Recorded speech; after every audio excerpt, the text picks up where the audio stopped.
Ladies and gentlemen, welcome back to a whole new episode of Full Steam Ahead. I'm your host, Zoe. Cantu is on the other side. Episode 230. The Astros are not done yet. Just yeah, and just like the Astros, I'm not done eating tamales yet either. So, Got all uh, them leftovers, I see. absolutely. But before we start, just make sure I hope you and all the people listening have had a great Christmas with loved ones, and you know, I hope you've been enjoying the holidays. So, how was it for you, Zoe? Good. Family all around, playing a little bit of a white elephant. We Okay. did a little bit of Secret Santa, so that was pretty much what we did. How about y'all? How about your family? Did same thing here. So we spent both of my in-laws and my family sells too. It was good. Secret Santa on both ends. Got some golf balls that I already used Monday when we go, and also got a set of head covers for all the clubs too. Aggie ones as well. So ready to go pop those out Monday when we go. Hey, them golf balls are going to be in the water, so don't even. Uh, Them things are brand new, but then they're going to be in the water for sale soon. Absolutely, probably. Get in line there. But yeah, I mean, like he said, hopefully everybody did have a safe and blessed Merry Christmas with their families. Christmas Eve, 24, Christmas Day. So we are recording this on a Thursday night, December 26th. If you're listening to us on a Friday morning, hopefully your Friday is getting started onto the right foot. TGIF, of course, because the weekend is here. And then soon enough, it's going to be New Year's with New Year's Eve and New Year's Day. And 2025, we are 5 days would be New Year's Eve and 6 days into 2025, dude. Like, Moving by where so has the quick. time gone? Like, I swear, like, I feel like this year has just gone so quick. Absolutely. I think our first year as BBWA members really went by super fast, and just this year in general. So looking forward to what's in store for this next year. Definitely. But yeah, shout out to my mom, too. She got me some golf balls, and I'm pretty Oh, sure they're going to be in nice. the water just like you. They'll be for sale soon over there at the Dick's clearance store, wherever in the PJ store that they have, too, that they'll be there. So just look out for some Wilsons. I'm pretty sure you got some Nitros or something like that. Callaways, maybe. Callaway's, bro. Callaway's. Callaways, look at Yeah. you going above and beyond. But nobody wants to hear our golf game because right now we're still not the best, but we are getting there. We're gonna get into this episode because we're gonna talk about Christian Walker's press conference as he had it the day of Festivus. Angel, do you know Festivus? I did not. What is that? You got to watch Seinfeld, man. You got to watch Seinfeld. I'm telling you, Got it's it, one of yeah. the best shows ever. One of the best. But yeah, on Festivus on December 23rd, that is the day before Christmas Eve, George's father, Frank Costanza, got a metal pole for George, and they went doll shopping. And instead of celebrating Christmas, they celebrated Festivus. So it's in his heritage, and highly recommend watching that show. I still can't believe you've never watched it, dude. It never catches my attention, honestly. You're a '90s boy, man. Come on, you gotta watch it. You gotta watch it. But yeah, on December 23rd, press conference for Christian Walker. I was at home with an hour 30 to spare when we got the email that the press conference It's was going very to be. quick. Yeah, it was very Yeah, quick. very late And email. yeah, and obviously ran over there to Minute Maid Park real quick to get the press conference with Christian Walker. A lot of exciting things for this new first baseman. We'll talk about that here in just a sec because we got some videos from the press conference as well as some quotes. Alex Bregman era is it officially over in Houston? We don't know, but Dana Brown kind of hinted, and it could be over this season. And last season was possibly his last time wearing an Astros uniform. The Astros are not done yet, as he had discussed about the offseason. They're looking to still spin, maybe trade. Have to see what they're going to look into. And of course, around the horn, Angel, before we get this episode started on this thriving Thursday, what do you like to get everybody where to follow us and where to catch us? Absolutely. Look, if you look at the top of my head where I'm speaking, it's at Full Steam Ahead, and that works for Twitter or X, TikTok, YouTube. On Instagram, we're FSA Full Steam Ahead. You can also hear us on Spotify and uh, Apple Podcasts. You can catch us anywhere. We're there, and really good numbers this offseason. I think compared to them, also, we love the engagement. We love it that you're joining us, no matter what time of day, how early, how late. We appreciate all the people listening and all the followers we have gained over the years. Yes, and wherever you're following us, Put in the comments where we're listening from. We've said in the last 2 episodes, maybe we have people from Ireland, we have people from Mexico, we have people from Spain, the U.S. Of course, it's awesome to engage with this community of Astro fans that is listening to our knowledge about baseball, giving you the best coverage we can give you out there. So make sure you drop in the comments where you're listening from and all of that. But let's get this thing started real quick with Christian Walker's press conference. Like I said, I think it was really, really good to see him in an Astros uniform because that was the number one target, I would say, for me, in my opinion, for the Astros to go after in the offseason. First baseman was very key defensively, especially. This is a guy that you can get best of both worlds with his bat and his glove. So a lot of excitement going through the whole organization, Dana Brown especially, giving him that Astros uniform, giving that Astros hat, man. He was ready to get to work after seeing his videos. But we had some of the questions asked from, of course, the local MLB beat reporters. You know, we'll shout them out: Channel Rome, Matt Kawahara, even some of the broadcasting news stations from Channel 11, Channel 2, Channel 26, Will Kunkel, Ari Alexander, and just I think his name is Jesse Bristol. If I did not say that right, completely sorry, but I just want to give everybody their shout outs before we get started because some of these guys were the ones that asked these questions. So the first question was, and I wanted to ask this question because Tony Perezchica is a guy that came from Arizona. And Chandler Rome had asked him about working with Perezchica again. And this is a quote from Christian Walker. Tony has changed my career for sure. Instant credibility when you're coaching guys like Paul Goldschmidt, Nick Ahmed in the infield. So it was easy to start listening to him from the jump. He's a big reason why my defense, it is the way it is. And we have talked about this is a guy that's going to help thrive this defense, be one of the best in Major League Baseball. Think about last year in the National League. The Diamondbacks had, if I'm not mistaken, 4 Gold Glove finalists in the infield: Ketel Marte, Christian Walker, Gabriel Moreno, and I think that might be it. But I mean, so far, 3 of those guys in the infield. Christian Walker, obviously taking home the Gold Glove award for the Diamondbacks. But I think Tony Perezchica is going to actually make a difference in Houston. Of course, losing Alex Bregman, who just won the Gold Glove award with Houston. You're getting a guy like Isaac Paredes that's not, I'd say he's an average defender. I'm not going to say he's below average or above average. He's an average defender. I think he has the potential to become an above average defender over there in the hot corner. Even Dana Brown had talked about Perezchica is going to be a huge, huge contribution to Paredes' game and helping him get better at that defensive mark. Yeah, absolutely. It's very exciting to see what these two have started over there in Arizona, now coming to Houston as well. Like you said, the Astros lost Alex Bregman and Isaac Perez, defensively wise, are not, I would say, not at the same level, but bringing in like Perezchica to help Jeremy Pena and help Isaac Perez step up the game.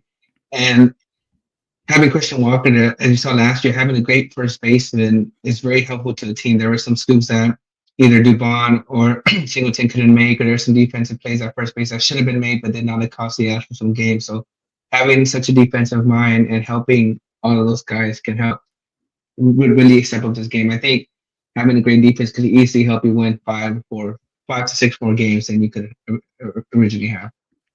Yeah, think about it too. Paredes is still young. He's 25, 26 years old. So, like I said, he has potential to get better, above average. If Perezchica did that for Ketel Marte, Gabriel Moreno, Christian Walker, Nick Ahmed, Paul Goldschmidt. You think of Nick Ahmed, especially, for example, this is a guy that you really don't hear teams raving about in the offseason or free agent when it comes to the market being open for him. But he won a Gold Glove with Arizona. His defensive numbers have strengthened up through his years in Arizona. So I think that can really happen here in Houston, not just with Isaac Paredes, but like you had mentioned maybe 2 episodes ago, talking about Jeremy Pena. He didn't have the best season last year defensively, but having a coach that can help it out like that, I think sky's the limit for both them guys on the left side. Absolutely. It'll be interesting to see because I know we're there early before the game, like 3-4 hours early, and we always see players do like their little infield drills on the side, not necessarily on the field, but not at the position, and they're just on the side by where the coaches stand. I wonder what new defensive strategies or new defensive things we'll see from Tony Perezchica. Definitely. And then, of course, there was another question. We have like 3 or 4 questions, so bear with us right here. So Walker was asked what attracted the Astros organization. Houston being a team that's gone to the ALCS 7 straight years in a row. They've gone to the World Series 4 times. They won the World Series twice. So what attracted Christian Walker to come to Houston? This is his response on a video from the press conference. Absolutely. The word you hear a lot is culture. For me, that's knowing how to win. That's being used to winning. That's expecting to win. But there's this other angle of playing with an edge. When you're out in the field and you're looking at the energy in an opposing dugout, you can tell when teams have it or don't. And I've been watching this team for a while now, and that edge, the energy, the expectation. You can tell that they're going out there, with a standard, and I'm very excited to be a part of it. So that's if you're a Nationals fan, I think you're excited just to hear the way he was talking about Houston. When you talk about players coming through the organization or even via trade, they've always talked about Houston, the Astros organization, being one of the best in Major League Baseball. Yusei Kikuchi, for example, had mentioned that this past maybe the end of the season or whenever they clinch, he had talked about he wanted to stay in Houston if it was a possibility that, if they could get something done, work something out in a deal, he would love to stay. Even when he said his time being in Houston, he loved it. And, honestly, it changed his game too, being one of the highest paid pitchers on the market this past season. So it just shows what the Astros organization has done from beyond them 100 lost seasons to what they're at like right now. And I think there's two factors to that culture that's been built.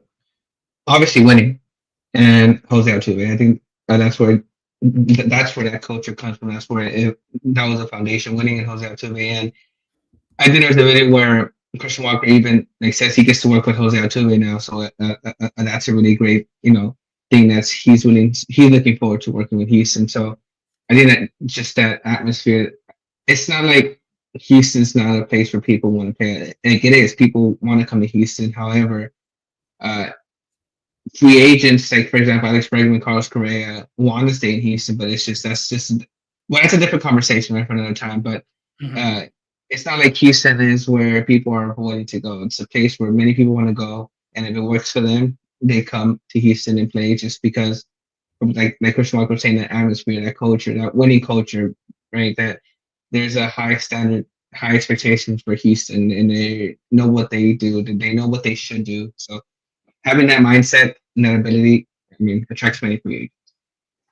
Yeah, think about it too. These guys, like when I'm saying these guys, I mean Arizona had played in Houston last season in September. They was getting close to the postseason time. So you believe when you're playing a postseason team like the Diamondbacks, you're going to get a good crowd out there to, I believe it was like maybe a weekend crowd in that series, if I'm not mistaken. So yeah, seeing that from him, culture, like you're saying, the leader that he is, especially, I think this is another guy too that's going to help this clubhouse. Even though they just lost the leader in Alex Bregman, of course, Alex Bregman is Alex Bregman. He's not Christian Walker. He's not Carlos Correa. And everybody has different ways of leading teams, motivating players, challenging as well, all that type of stuff. So I'm very excited to see what Christian Walker brings to the table as far as leadership and clubhouse presence with this Astros organization. Yeah, and we'll keep a lookout for those. We are in the clubhouse before games, so we'll keep it updated on what's like Christian Walker.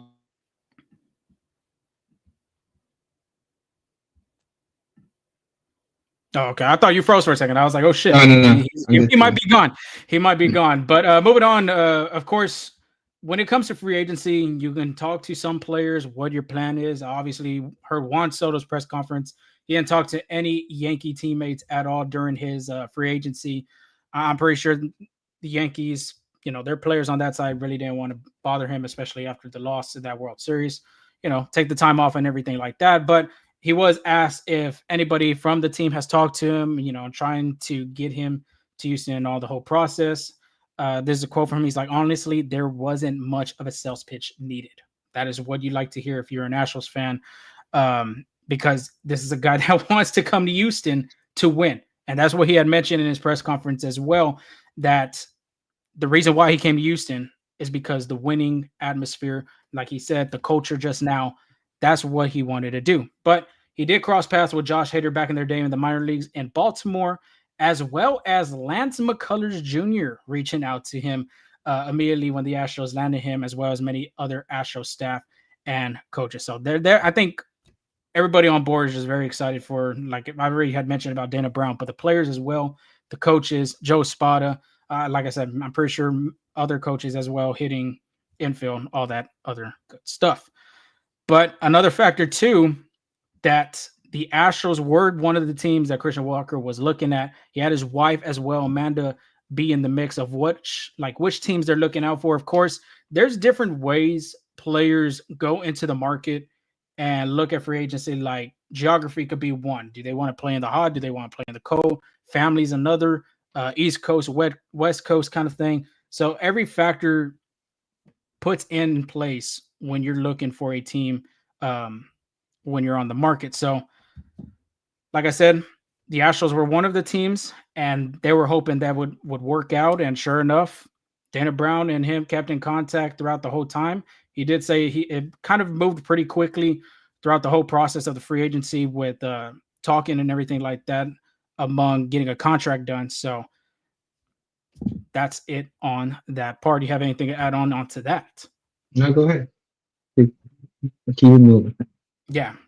And then, like, of course, we talked about it when we got the updates with the series talks. I think everybody had saw it from Kid Rosenthal to Chandler Roman just, maybe an hour or two later. That's when the deal officially got done, an agreement, 3-year deal, $60 million contract for Christian Walker. But everybody, we talked about the analytics, the baseball statistics of the offensive numbers. You looked at StatCast, the map of all his hits, where they were, doubles, home runs, singles, all that type of good stuff. And of course, somebody had to ask about the short porch question and left with the Crawford Boxes. Like I said, I think it was Jesse Bristol. If I'm saying his name wrong, please correct me in the comments, but I'm just giving my shout outs to everybody that had asked some of these questions. And this is what Christian Walker had to say. He said, quote, "Very excited about the short porch. Playing in chase for so long is a big part, and this could be at times too. But I think the atmosphere on the field as an opposing player, it's fun to play in. It's a challenge. The crowd gets loud. That porch out there is tempting for sure. I'm excited." Best believe he's going to be excited, especially seeing all them doubles at Chase Field become home runs and them Crawford Boxes in left field. Absolutely. Very big difference. I know the ball tends to fly in Chase Field, but at the end of the day, that stadium is really huge. If you ever gone, it has a big, strong outfield. So, having that short to 315, or it is 315 in the Crawford box, is pretty tempting for anybody. Yeah, real quick, I'm just pulling up the little heat map right here. Well, not the heat map, but the spray chart. I don't know why the hell I'm calling it a heat map, but looking at the home runs expected by ballpark, Houston would have had the most last season with 28. Oh, actually, take that back. Cincinnati, Great American Ballpark, would have 31. American Family Field in Milwaukee would have 28. So the Astros are up there with like top 2 teams having the best ballpark for his home runs. So I think it's going to be a big difference maker. Dana Brown did mention that more than likely, Paredes and Walker are going to be hitting between the 2nd and 5 spot in that batting order. So a lot of opportunities for those guys, specifically Walker, with runners in scoring position, getting into doubles down the line, home runs in the first row of them Crawford boxes in left, the gap in left center with the wall. So very much opportunities for him. I will say, I think I'm going to say a hot take right here. I do think Christian Walker makes his first All-Star appearance this upcoming season in 25. I can see it.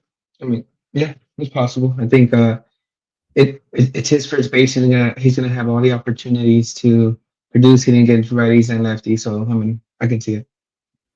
Yeah, so I think it's great for the team. The lineup just from the top to the middle part looks really good on paper.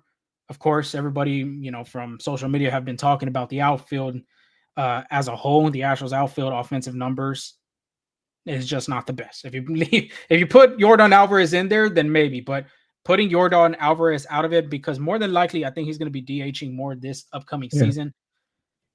It's just not best offensive numbers. So we'll have a little bit more on that with the Astros not done yet part segment.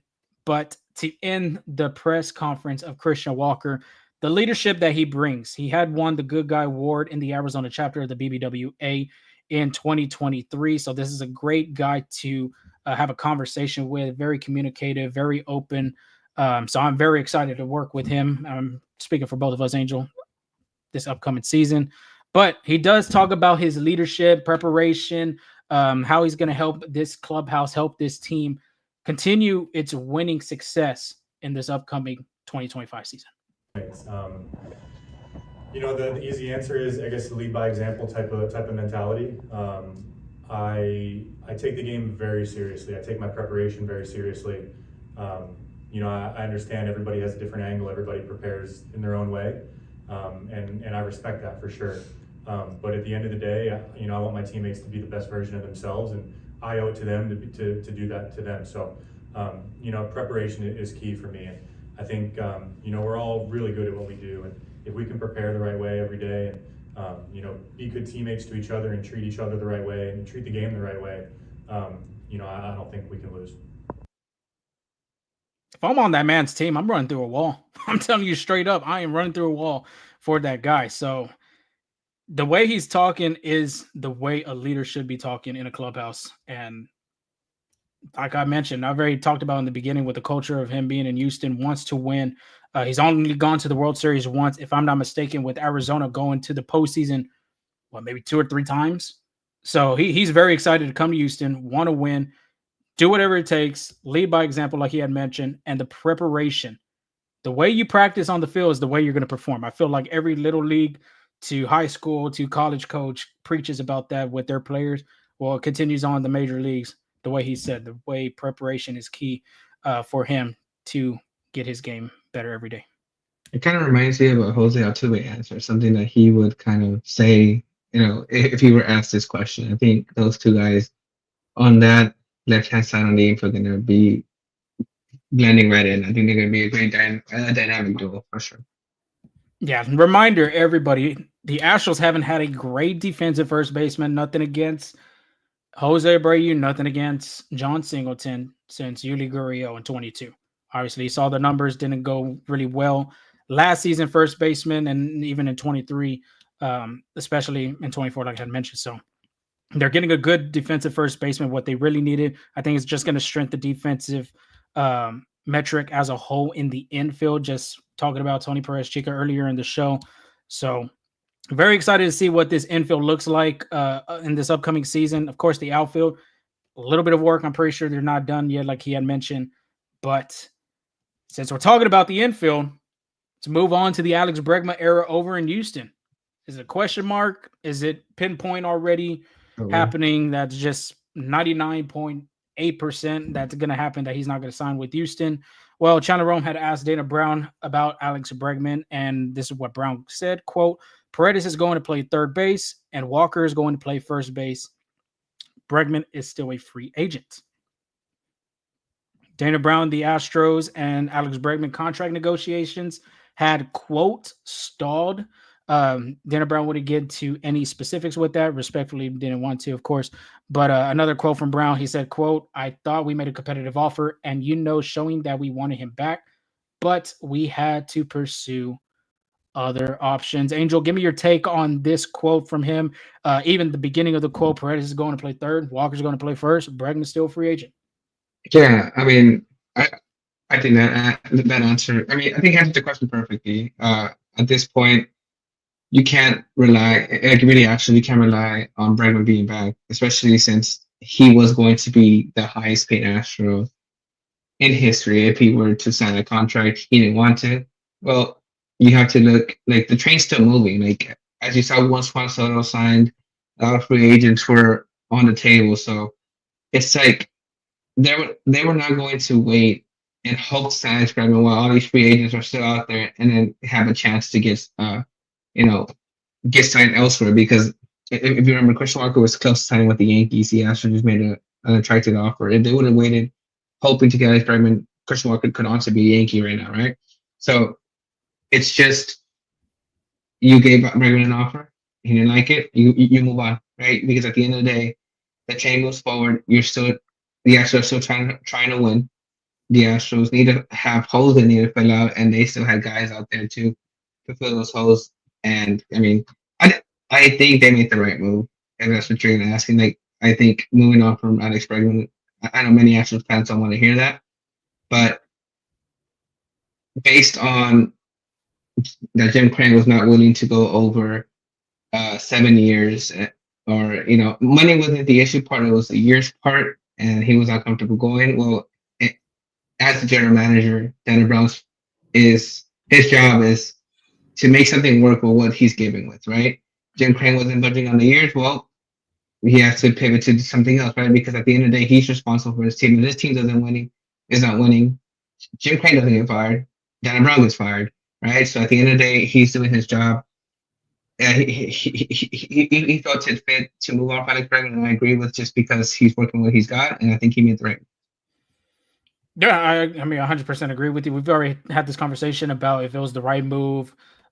Trading Kyle Tucker, of course, that one really hurt the Astro fans community and everything like that. But it was a move that I think they had to do because you were kind of in a hole of who's out there after Alex Bregman in the free agent market. Nobody. Yohan Moncada right now, I believe, is hurt from one of the games in the Puerto Rican or Dominican Winter League. So there's nobody out there. The Astros had to move quickly, like you mentioned, after that Juan Soto deal. And we talked about it. After that deal gets done, it's going to spread like wildfire. And then the stove is going to actually start heating up. And sure enough, that's what had happened. And they weren't going to wait around. They just weren't. Yeah. And they weren't going to wait for Bregman to, all right, do you make another offer, 200? I'm still worth this much, which, I mean, I'm not complaining or not arguing that he's not worth 200 million. If he thinks that, then respectfully, you got to, go with what he says. But, in my opinion, we've talked about this. I want to say even during the season, is Alex Bregman a $200 million guy? And we had both mentioned, no, he's just like maybe under the 200 mark. I'd say like 180, 190 around there. But look at how that's going. I don't know if his market's still there. I believe, if anything, Boston's still going to be on him. The Mets are still going to be on him. AJ Hinch, the Tigers are still going to be on him. So he'll find a good team. It just depends on what the package looks like for him. I'm guessing really the money or the years. Obviously, the Astros didn't want to go over 6 years, so it was years with Houston. But the move was expected to be made. Got Paredes in third base. Got Walker at first base. I will ask you this as a follow-up. Did the move, getting Paredes, getting Wisniewski, getting Cam Smith, and signing Christian Walker, made the Astros a better team than it was in 24? So, okay, I was thinking about this as you were speaking, and it did. However, it opened up another hole that they had, right? So they did a great job of filling the holes in the corner infield. They needed a back-end starter and any tough profit. Perfect. However, to answer your question, it did make them a better team. However, now the only hole that they're trying to fill out is the outfield hole. So although on paper look great, perfect, it's just now you gotta work what you got to fill in the hole that was left because of Kyle Tucker's departure. But again, to answer your question, it did make them a better team. Yeah, I mean, it did. They got another starter in Wisniewski that throws 95 plus with some great breaking ball movement with that sweeper. Got a number one prospect in Cam Smith, and then you got a guy in Paredes who has potential to be above average defender, can hit really well at Minute Maid Park because he's a pull heavy guy, and he is under contract for 3 more years with the Astros. So to answer our question, really the question we just asked, yeah, I did get him better. And let us know in the comments, man. I mean, we want to hear from y'all. Did this move, signing Walker, trading Tucker, getting them 3 guys, made the Astros a better team for this upcoming season? Or, like Angel said, there's still a hole out there in the outfield, which he'll be talking about here in a second. Just didn't get them better just yet. So let us know in the comments. But Angel, take it away because Daniel Brown mentioned the Astros are not done yet. Before we move on to the Astros not done yet, right? The title of the segment, I do have a question for you. Go ahead. Talk about Alex Bregman. Let's go back to that real quick. Okay. We know he wanted $200 million, right? But now it's after Christmas. Spring training's near. Do you think he settles for a 1-year deal, or he gets a 7-year deal but not $200 million? It's a good question. I do think he gets a 7-year deal. It won't be $200 million. Okay. but he will get a let's say this. He will get a higher offer than it was with Houston. And he will Do sign you with have whatever team that it do, was. do you have a number on that? I'll go 7 years, 170 or 175. Okay. Yeah, that's ballpark where I was at too. I do think his market's kind of shrinking, so I think his chances of getting our 200 million are kind of like over unless it's a price team because I don't know we're willing to pay. Mhm. Honestly, if the A's were willing to pay Lucero that much, I wouldn't count them out for third baseman either. And that's like a dark horse team there, but I wouldn't be surprised there either. But other than that, I think you're looking at the 170 range. I think he might have not stayed with the Astros for a couple of dollars, honestly. Yeah, I can just see that happening. Them 3 teams I name, I believe they're in the hunt. A sleeper team I will say would be Toronto. Another Yeah. one too is Seattle. Seattle really hasn't been spending that much this season, which is very shocking because they have a great group over there in that rotation, especially. But you still got some names out there that are big market guys. Corbin Burns still on the free agent market.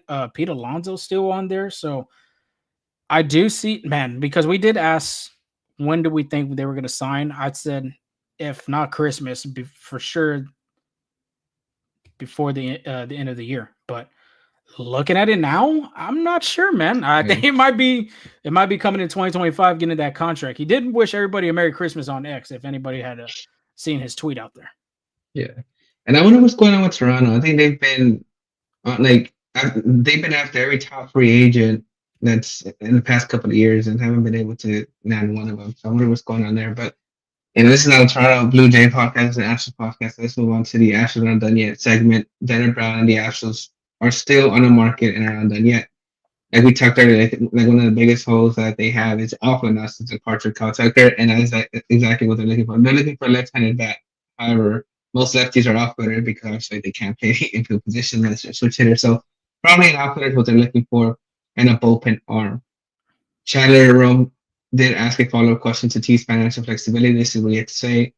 This is what Dan Brown had to say. James Crane's been active in terms of spending money and making this team better. So I don't think we have any restrictions. Now, when it comes to short contract years, I think that's where that factors in. Like a 3, 4, 5 year contract. I think Jim Crane is willing to, go over his comfort zone as money wise. What Jim Crane's trying to avoid with with the high year contract is having a player that's eating up the salary and not being productive on those later parts of the year. So I think that's not his business model. So that's not going to change unless something miraculous happens. So for any left-handed hitters, 3, 4 years, maybe 5, do you have any guys that you're looking into, or do you want me to go first? Of course, you want to go for the big splash, and a guy like Anthony Santander, I think that would be if you get him this offseason that the Astros have done is a A+. You got a guy that hits 40 plus home runs last season, 100 RBIs, has the pop, a switch hitter as well. So, man, if you could get Santander, it's an A+ offseason for the Astros. But more realistic guys, I would say, I know you have some of these guys on your list. Alex Verdugo, I do like that. I think he could be a 2-year, 3-year kind of deal. Not a lot of money, I would say, either. Jesse Winker, if we're looking for the 1-year, kind of 2-year deals, Jesse Winker's one. Jason Hayward, I wouldn't be surprised the Astros could have a little reunion with him again, as well as another guy like Ben Gamel. I don't think he's out of the market yet. I don't know how his rehab is going so far for him because remember he did have a broken fibula. I think it was something in his leg that he had broke. But I think that's not out of the equation. When we're talking about these bullpen arms, I'm looking at AJ Minter, dude. I think he could be a valuable piece for this bullpen. Of course, he has his time in Atlanta. He's been to the postseason. Left-handed pitcher as well, which the Houston Astros don't have. Bennett Sousa. Now I remember the name. You remember like 3 episodes ago we were looking for the names, but Bennett Sousa, I'm pretty sure he'll be on with the Astros still. Is there another lefty in the bullpen that the Astros have? No, because Caleb Ferguson's out. Caleb Ferguson, that's the other guy I was thinking. Yeah. But AJ Minter could be another guy that the Astros can target. Or, like you mentioned before, a guy like Jose Leclerc could be like a 1 year, 2 year type of deal. Astros won't be making some big splash moves like 4 to 5 year type of deals. Just be aware that probably more than likely the Astros are going to look at 1 year, 2 year type of deals, some options, either player or team options. So, Astros fans, don't get your hopes up of getting a big guy like Santander. I do think it could be possible, but I just don't see it. I mean, the quote is very interesting there that he said Jim Crane's been active in terms of spending money and having no restrictions. So Yeah, I was gonna touch on that part because you said that Santander wasn't realistic. I was like, well, based on the quote, what they're saying is they don't have any restrictions. I mean, you can't completely take it off the picture. Like you said, the Astros have shown they're comfortable going over luxury tax. However, that's yet to be seen. But if they can land Santander, then like you said, I would rate it an A+. But then I would also say that Jim Crane is really trying to win a World Series at that point because Dana Brown knows it, Jim Crane knows that outfield needs to get better. I feel like if there's a runner at second, no matter if the ball's hit right at the person, hard, soft, they're gonna take the two just because, like going away home because the Astros don't have a less arm. The only exception to that is Jordan Alvarez. Jordan Alvarez gets the ball, they're gonna second guess advancing the runner to home. But this is not like defensively wise, it's a good outfield, but at the end of the day, hitting gets you in the lineup, and I think that's where they need the production. real quick, just to add, maybe a trade piece, or I would say a sleeper would be a guy like Cedric Mullins. The thing with Houston right now is the money, the part. And then, of course, if we just gave you the quote right there about Jim Crane being active in terms, like real quick, Jim Crane's been active in terms of spending money and making this team better. So I don't think we have any restrictions. And Angel already had mentioned it, but if you're just tuning in, that's what a quote from Dana Brown talking about the financial flexibility for the Astros.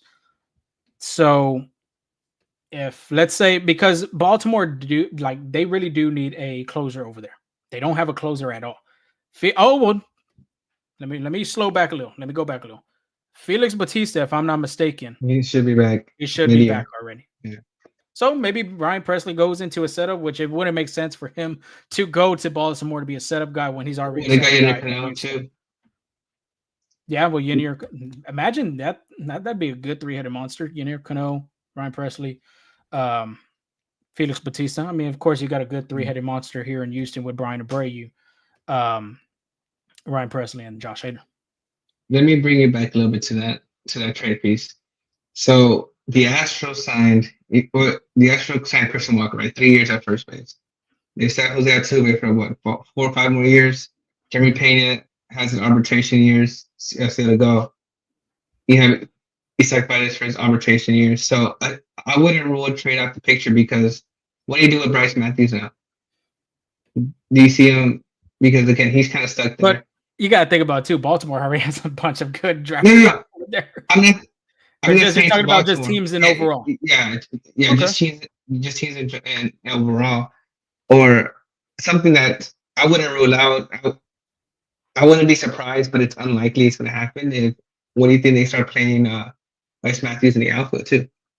Again, it could potentially happen. You've seen infielders go to the outfield, like we've mentioned with what you call his name, Jackson Merrill. He was a shortstop in the infield, middle infielder, turned into a all-star. Honestly, should have been the rookie of the year in my opinion. Type of player that's in the outfield that thrived this season in center field. So yeah, I could see him maybe happening. He's really athletic, Bryce. And Dana Brown did also mention Cam Smith. He could also play the outfield. He's going to be playing first, third, and if I'm not mistaken, he said either left or right field, one of the corner outfield spots that he could be working as well. So at that point, what do you do with Bryce Matthews? I mean, that's a great trade piece right there. It is a great trade piece, but you actually want to get the right package back if you're Houston. Of course. Yeah, of course. That's what I'm saying. Like it's an option. I'm not gonna say that. I'm not saying that they're trading Bryce Matthews for example, just throwing a name out there like Ben Gamble, right? Obviously, that's not gonna happen. Like you said, like if they get the right package, I mean, I don't see it. I could see that as a possibility of them trading Bryce Matthews just because he's stuck there. It's gonna be like unless he's not ready, it's gonna take him 2-3 years to get ready. And I can see him like holding off on that. Maybe like Kyle Tucker, like Jeff Luna was very adamant of not training Trading Kyle him. Tucker. Yeah, so I mean, it can be something like that. That could be see something in it. But again, just going through possibilities. That could be one. Yeah, if they don't sign anybody, more than likely, I can see Zach DeZenzo playing a lot of outfield. Okay, More left field, I would say. I can see that too. Yeah, I mean, it'll be interesting how the 2025 Astros look. I think infield is set. More question marks on the outfield. They can't sign anything, but like I guess the theme of this, the Astros aren't done yet, but the Astros they get better compared to 2024, and that's an upgrade in itself. So, I mean, yeah. Are you ready for Around the Horn? Yeah, before we get to Around the Horn, 1 to 10. I'm just throwing it out there. I just want to have some fun. Anthony Santander in the Houston Astros uniform. 10 being the highest, 1 being the lowest. What do we think on the 1 to 10 scale? If you would have asked me last week, I would have said a 1 or a 2. Mm-hmm. However, based on what Dana Brown said, again, solely based on that, I would say a 5. Okay, I'll just go a number lower than you. I'd go 4. He does want a 5-year deal too, so that's to mention on that part. I'm wondering if the Astros. I'm pretty sure a lot of the AL East teams are looking at him. Boston's looking at him. The Yankees are looking at him really aggressively. So, shoot, Baltimore, of course, is still going to be in it because he just came from Baltimore. Man, I see it as a 4 because of this quote that Dan Brown had given us. It was kind of like crazy the last time. Like, don't be afraid that the Astros make a big splash because they went to go get Josh Hader for 5 years when they already had a closer. I remember being burned with that one. Yeah. I remember you posted a TikTok saying of me saying the Astros would not get Josh Hader at all, but it turned out they did. Never know. Still the offseason, but the guys that we mentioned, more than likely I could see that happening than if, like I said, the number 4, Anthony Santander happening. Yeah. Moving on to Around the Horn, I guess the biggest news around baseball, and it's something that happened recently, is Ricky Henderson passed away. Hall of Famer, MVP, 10-time All-Star, 2-time World Series, Gold Glove, 3-time Silver Slugger, ALCS MVP, stolen base leader. There's with 1,406 stolen bases. There's a lot more you can say about Ricky Henderson, a great player. Sad to see him gone. He was only 65 years old when he passed. So our condolences to his family there. But what a great, remarkable player he was. Yeah, very, very shocked when I heard the news. One of the best leadoff hitters in baseball, period. Sure. Period. If he's not number 1, then shit, he's number 2 because he's one of the damn best. The swag, the cockiness, the confidence when he went out to that field. Man, it was there. The little pop of the jersey. I do have this one question though. Do you think his stolen base number, his record would be broken, especially with the sizes of these bases now? Just imagine if he had these bases when he was playing. Probably double that. It doubled the number, I would say. Yeah. I'd say people will get close to it now. I think back then stolen bases were a big factor. Like as soon as Ricky Henderson got on base, you knew he was like if he got a single, you knew he was to be at third base by the time the inning was over. I wouldn't say there's a guy like that. This like in this modern game, I guess Shohei Ohtani would be I guess a good example. Acuna too, but though at this generation with the players now, I would say no. I would say if Acuna would stay healthy, maybe, but the fact that he's missed a lot of time, I think no. I mean, did you just forget Shohei Ohtani had like 6? What did he have 60 stolen bases? I'm already kind of lost on that. 50? Yes, it's 50. Okay, so I mean, he could be up there. Ellie De La Cruz could be another guy. Bobby Witt Jr. You got a lot of players that have the potential that could break that record, but when someone steals over 100 bases, then I'll change my input because Ricky Henderson had 3 seasons over 100 stolen bases, 100, 130, and 108. 3 different seasons. It's insane, dude. That is so insane. So Okay. yes, I would say that record will never be broken. I wouldn't say never, but I don't think it will. I just don't it'll think be it will. hard. Okay. It wouldn't be hard because of the bases now these Yeah. days.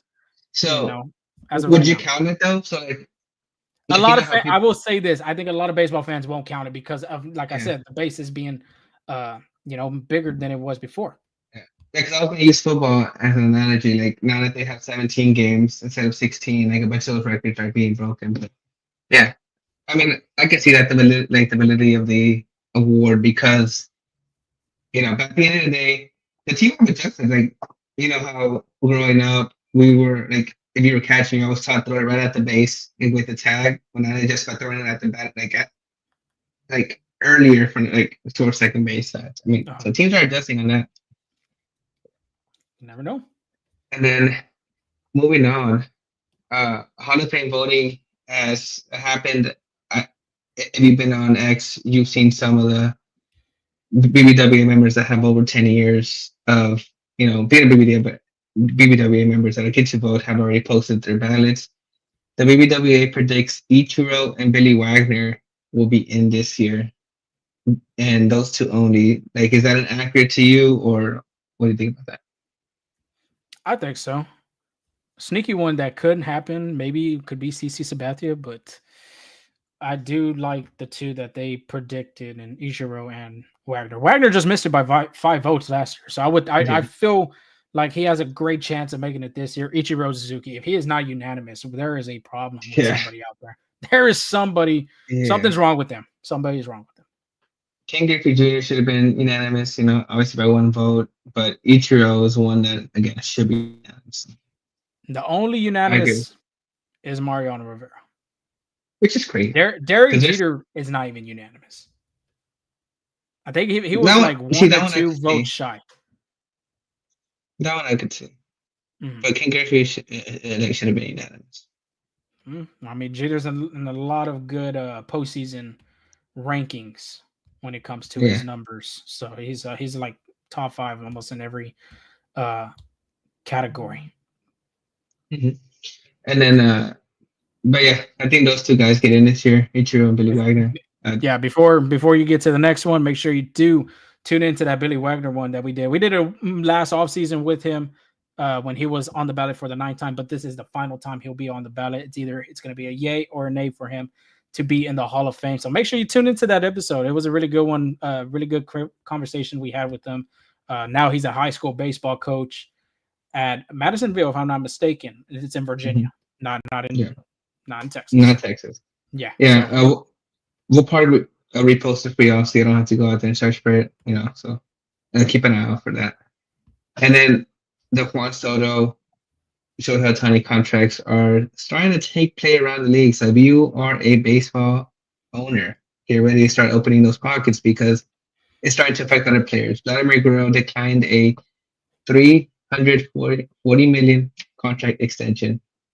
He says part of the factor was he saw how much Juan Soto got paid. So that was the fact that in declining it, he wants to pursue free agency to get as much money as he can. So it'll be, I mean, I was talking about Toronto earlier right now that they've been targeting all those free agents that haven't been successful. I think this is one that they could and they open their pocketbooks, but more money will be flushing out. So that just ups the market for Kyle Tucker too, for other guys who are hitting free agency in 2025. I told you, I believe it. I think Kyle Tucker is going to be a $500 million guy when it comes to his contract coming up next season. Just depending if Chicago gives him a new contract and an extension. But Vladdy declining a $340 million extension. Wow. So I'm guessing he's thinking either 400 or 500 as well. So just think about how the market has changed from the last, I would say even the 5 years, man. From 10 years ago, how it was to now 5, and now where it's at right now. It's insane. I had a friend whose dad was drafted in the 2nd round at MLB draft back in the 1960s, I believe. And he told us that if he would have been drafted in today's day, he would have been set for life. But that's just the way the market's working. Like at that point, 2nd rounder wasn't getting as much as they get now. So it's crazy to think about. It's insane, dude. It's insane. So start getting little man trained for baseball for the rest of his life. Oh, he got a tee for Christmas. He's swinging lefty, so I'm gonna try to get him a little switch. Get him righty. Get him righty. Yeah, Get him righty. You got to get him young. Got to get him young. Yeah, got to get him young. But I'm seeing right now he has a natural lefty swing, so I'm trying to get him to right.